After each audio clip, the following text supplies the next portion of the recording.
Hey everybody, I'm ZombieJohnny. Today we're going to be taking a look at a franchise that spawned multiple anime adaptations, North American films, and what I would consider to be a cult following. This is the Guyver. Bio Booster Armor Guyver was written and illustrated by Yoshiki Takaya. Its run has spanned almost 40 years from 1985 until it went on hiatus in 2016. Guyver has been published in a multitude of different shonen magazines, taking small hiatus in the transition period between publications, finally landing itself in Young Ace magazine, and it is now nearing a 10-year hiatus, being last published in 2016. Yoshiki Takaya originally began his mangaka career as a hentai illustrator under the pen name Chimi Moriwo. To date, his most popular works is the Guyver, and to be honest, there isn't a lot of information on him. So what is a Bio Booster Armor Guyver? Well, the Guyver unit is a symbiotic bioorganic armor that bonds with its host right down to the last molecule. Even if the host body is completely destroyed, as long as the Guyver control metal is intact, the host body can be completely reconstructed, and the host and the Guyver can continue their existence.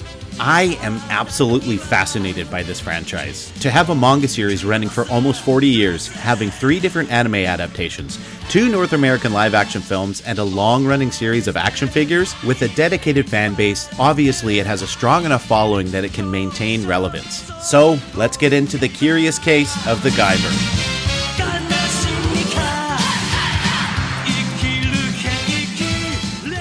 The story of the Guyver opens with a trucker and a hitchhiker traveling down the road. The trucker throws the hitchhiker out and discovers that the hitchhiker is carrying something strange. Then, a giant beast lurches out of the shadows and attacks the trucker. Then the scene changes to high school students talking about the incident. This is where we first meet our hero. His name is Sho Fukumachi, and he is late for a meeting, so his friend Mizuki comes to get him. As the meeting is taking place, a group of what appears to be some sort of special squadron exit an unmarked van into the woods. They are in pursuit of the hitchhiker from the night before. Just then, as the squadron meets the hitchhiker, he turns into the same monster that killed the trucker. Then one of the members of the squadron turns into a hideous beast as well, and the two beasts start a violent battle. Returning back to the school, Sho is talking to his best friend Tetsuro. As they are headed home, they take a path through the woods and an explosion happens nearby, and a strange object falls down beside Sho and Tetsuro. It appears that the squadron from before is looking for these strange objects. Sho walks over and picks up the object and notices that it's moving. The object then shoots out some sort of tendrils and they wrap around Sho.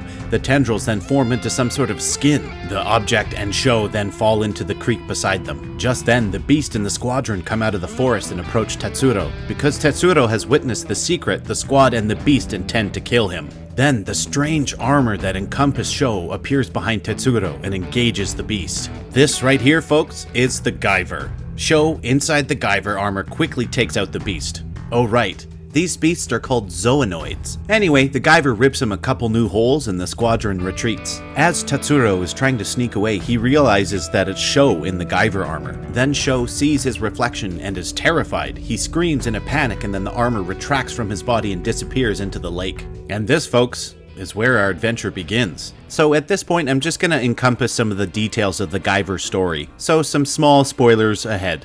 Sho is our main character and he's the owner of Guyver Unit 1. The chairman of the meeting that Sho attended is Agito Makishima, and he is also the owner of a Guyver unit, and that is Guyver Unit 3, the Dark Guyver. The big bad beasts that are after the Guyver units are called the Zoonoids, which I stated earlier, but as it turns out, there isn't only Zoonoids, there are Zoolords, and these guys are the real big baddies of the series. As the story moves along, Sho and his ragtag team are just trying to survive and get away from the clutches of the Zoonoids and the evil intergalactic empire, the Kronos Corporation.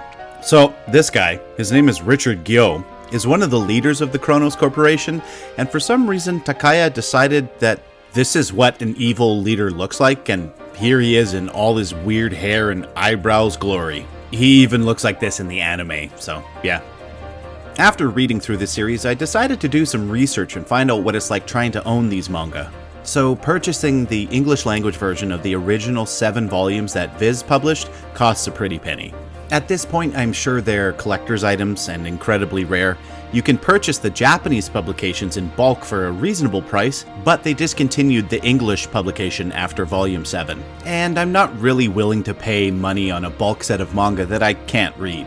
Though, they are something to look at. Yoshiki Takaya is a fantastic artist. His line work is amazing. The quality of his art never seems to take a dip either. It is solid all the way through the series. If the story wasn't that great, it didn't bother me much because I had the amazing line work to appreciate. And on that note, the manga does have a story quality drop-off nearing the halfway point of the series. The writing really starts lacking. It just doesn't have the same impact that it did at the beginning of the series. I'm kind of starting to understand why the series is a floater between publishing magazines. I mean, at the start of the series, it's very action-oriented. It's very fast-paced, there's lots of twists and turns, and there's actual weight to the story. But, like I said, the artistry never takes a dive, so it actually allowed me to push through the series. So let's talk about the writer-illustrator himself. Yoshiki Takaya began his career as a hentai illustrator.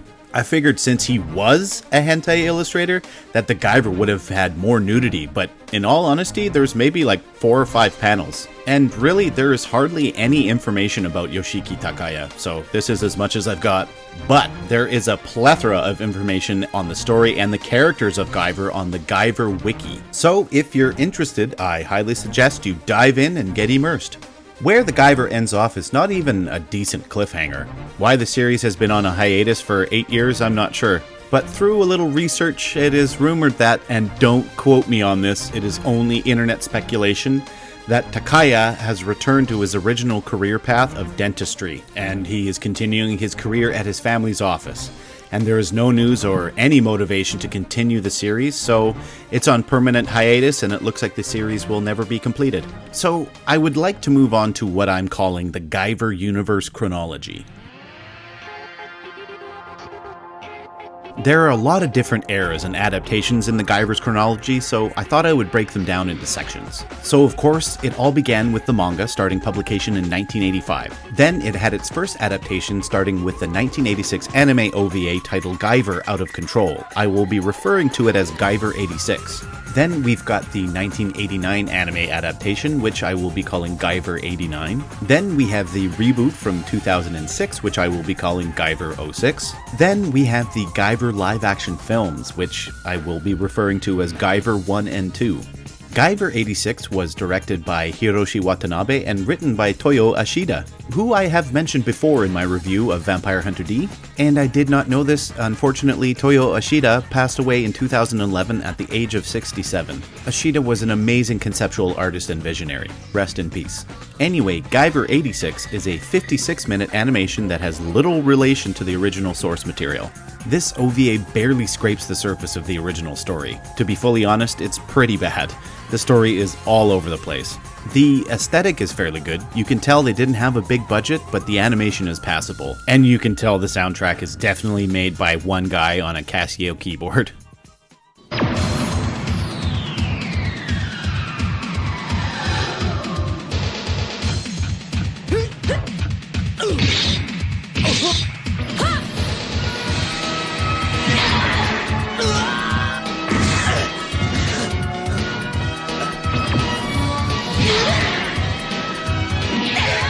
But somehow it still maintains that Guyver charm. It's hard to make something look bad when the original designs you're pulling from are so strong. So this OVA feels very much like a test animation or a pilot episode for a series. So with that, let's move on to the 1989 animated series. Guyver 89 was written and directed by a multitude of people with no information on them. Guyver 89 is a great little series. It's not the highest quality animation, but it has its charms, and the action sequences and fight scenes are animated very well. I have stated this before, and I am a sucker for the golden era of anime, and Guyver 89 of course falls right into that category. The complete series is actually on YouTube, and that's how I watched it. If it wasn't for these complete series uploads, I more than likely wouldn't have ever been able to watch these. And it was the dubbed version, and it's a 90s dub, so, you know. Yeah, there was some questionable voice acting in this series, but guess who makes an appearance? Mr. Steve Blum himself. This series is early on in his career, but of course he puts on a great performance. The rest of the series, though, yeah, not so great.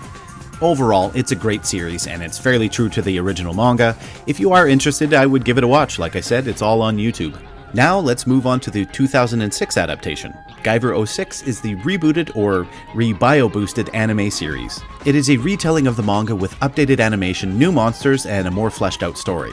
Guyver 89 just hits the story beats and doesn't go into too much depth, whereas Guyver 06 is just a higher quality production all around. A more fleshed out story, higher quality animation, and higher quality voice acting. The only thing that I'm not too keen on is that the characters have a lot less personality.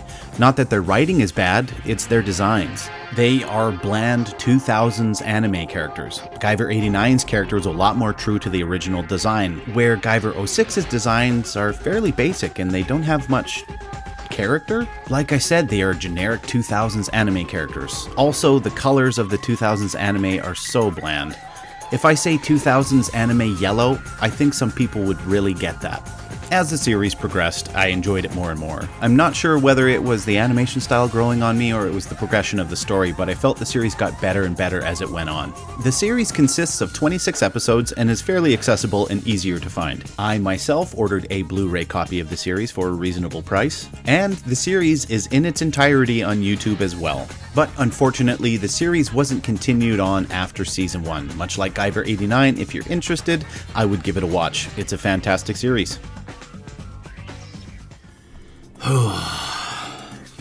You have no idea what I went through to find this film. Even just obtaining it, it was an emotional roller coaster ride. Firstly, I was looking on eBay for any sort of VHS tape, DVD, whatever existed. Then I found out that they were doing a Blu-ray remake, which is this one right here, the collector's edition.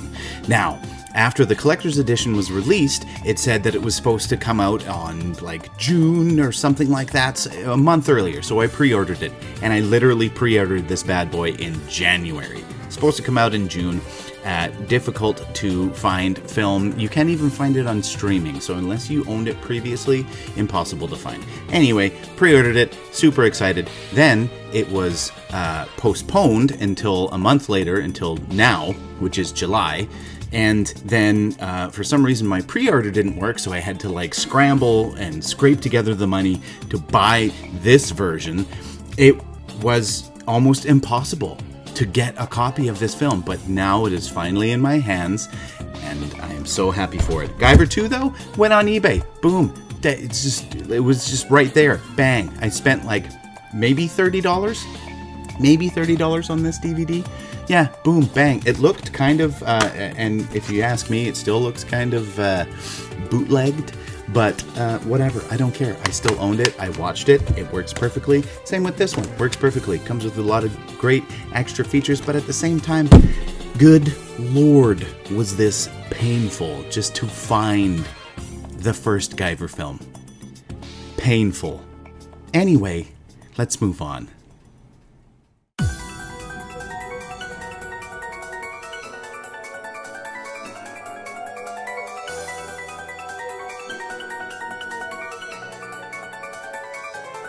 Guyver 1 was released in 1991 and was directed by Screaming Mad George. Yeah, that's his name. You might laugh at first, but George has a strong list of visual effects credentials. He is incredibly talented at practical effects. But I'm not too sure about his directorial skills. The film was also co-directed by Stephen Wang. So the film stars none other than Luke Skywalker himself, Mark Hamill. Wait, that's not Mark Hamill. The main character, Sean Barker, is played by Jack Armstrong. Jack here has been in a multitude of things, but I'd say he really isn't a known actor. But I mean, come on, they got Mark Hamill. There he is. He's wearing an odd outfit and he's got a mustache. He also has a horrifying transformation scene. He turns into a giant cockroach. Poor Mark. It's funny too because he dies moments after turning into the giant cockroach.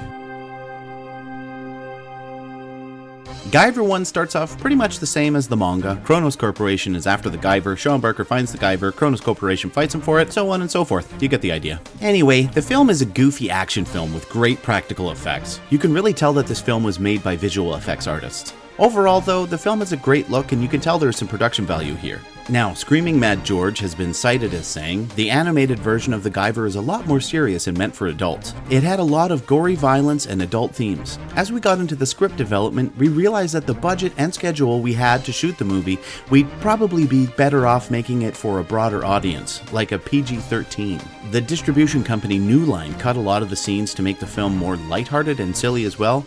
With its runtime being only 88 minutes, it's fairly easy to sit through.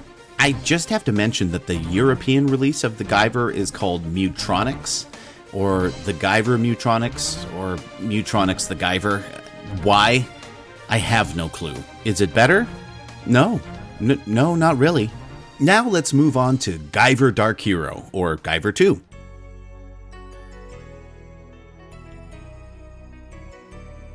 Guyver 2 was released in 1994 and was directed by Stephen Wang, who is returning from the first film without his partner Screaming Mad George. Guyver 2 is a bit of a slog. It is a direct-to-video movie that is 2 hours long. Don't get me wrong, I love terrible movies, but when they're 2 hours long, it becomes more of a gauntlet than an enjoyable ride. The film stars the voice of Solid Snake himself, David Hayter. This was 4 years before he took on the role of Snake, and this is one of his earliest roles. So brace yourself, I'm gonna get deep into it. It's a very slow-paced movie. It opens strong with the Guyver ripping some folks apart, and don't get me wrong, the visual effects, though cheesy, are actually pretty damn good, and truthfully, they only get better from here. The story behind Guyver 2 is that David Hayter here is struggling with becoming the Guyver and having like an identity crisis. The Guyver is calling him towards something. He learns about an archaeological dig that is happening in the mountains, and this is what the Guyver is calling him to. He makes it to the dig, he meets a pretty girl, he finds out that there are bear attacks in the area and decides to investigate. Yep, definitely a bear. So at this point, I hope that we all know what zoonoids are, but they are involved, and this is where our adventure begins. So like I said, the film starts strong, but kind of fizzles out midway through, and you just kind of get sucked into this mind-numbing trance to make it through the bulk of the story. Then, it picks up during the climax, and it finally becomes entertaining again. The highest point in this film is the visual effects that take place in the last chunk of the movie. Damn, they are good. For a crappy 90s direct-to-video movie, they had some serious talent behind the creature suits, so worth the watch for that alone. It is also an R rating, so it's a little more close to the source material in its violence and dark themes. I made my fiance sit through the movie with me, and she didn't really pay attention, but midway through the film she asked, "How long is this movie?" And at that point, I didn't want to tell her that there was another hour left because sitting through the first hour was bad enough.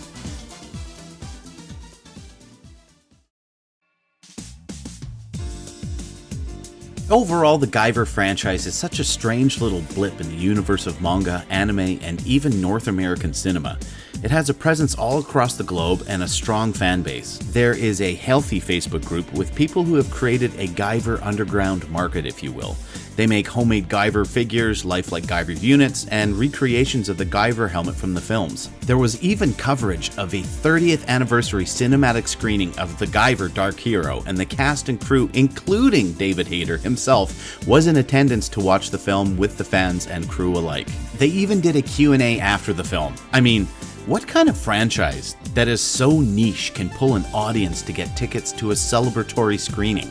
I am still absolutely fascinated by this franchise, and will be for years to come. If you are as fascinated as myself, I would suggest going to take a look at the Guyver Geek YouTube channel. I'll put the link in the description below. It is packed full of everything Guyver related. Also, there is a ton of information on the Guyver Wiki. It is a great place to get started. Now, I hope that someday we might get some sort of conclusion to the story, but at this point, I'm going to say that it is highly unlikely.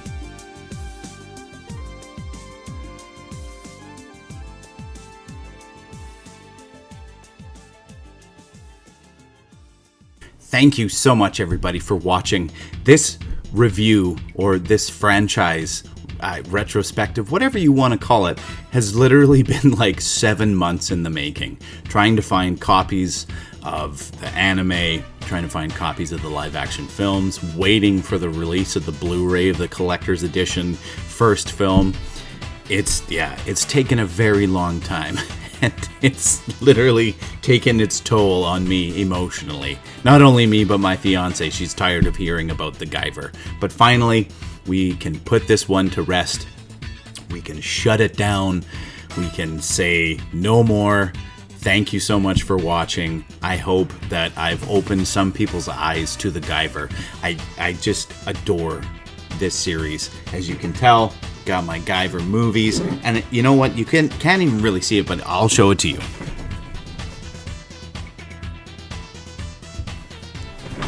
Yeah, that's right. I even bought a Guyver shirt. There was one on the Guyver Facebook group that this guy was making, and it was absolutely stunning. Fantastic. Wish I had jumped on it at the opportunity. He was only making limited quantity, and I really wish that I had jumped on that opportunity, but I found this one online. It's kind of goofy because there's some like really bad translation and misspellings in the background, but whatever. I can proudly represent, I can rep the Guyver out in public. But we finally brought this one to a close. Like I said, like half a year or more in the making. So thank you so much, everybody, for watching. I hope this brings to light how amazing this series is. And I also hope that we're going to bring some new fans in, because there's, like I said, it's a niche market. It's a very cult classic market. So hopefully we bring some new fans in. I'd like to thank you all once again. Hope you're staying happy, healthy, and safe. If you haven't liked this video, like it. If you haven't subscribed, please subscribe. Throw some comments in the comment section.